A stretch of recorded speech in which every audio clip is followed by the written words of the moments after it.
La barre symbolique des 1000 nouveaux cas quotidiens a été dépassée pour le troisième jour consécutif, tandis que 400 000 élèves de l'enseignement secondaire retournent à l'école ce dimanche. Samedi soir, le ministère de la Santé a déclaré que 1027 nouveaux cas de coronavirus avaient été confirmés la veille.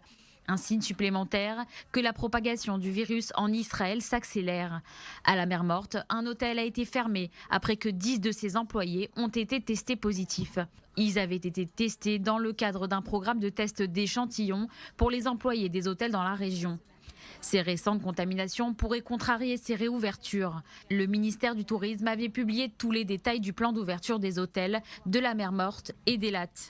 Les établissements avaient été autorisés à rouvrir au début du mois après l'adoption d'une loi les désignant comme îles touristiques spéciales. Et les autorités se félicitaient de pouvoir relancer l'économie dans des villes où le taux de chômage fait partie des plus élevés du pays. Outre la question de l'hôtellerie, celle des commerces inquiète aussi les autorités.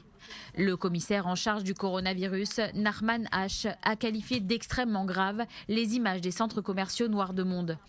Alors que le pays a lancé ce vendredi un programme pilote dans 15 centres commerciaux choisis pour rouvrir dans des conditions sanitaires strictes, des photos ont envahi les réseaux sociaux dès le matin, montrant des consommateurs entassés à la recherche de promotions du Black Friday, effectuant des longues queues à l'entrée des magasins.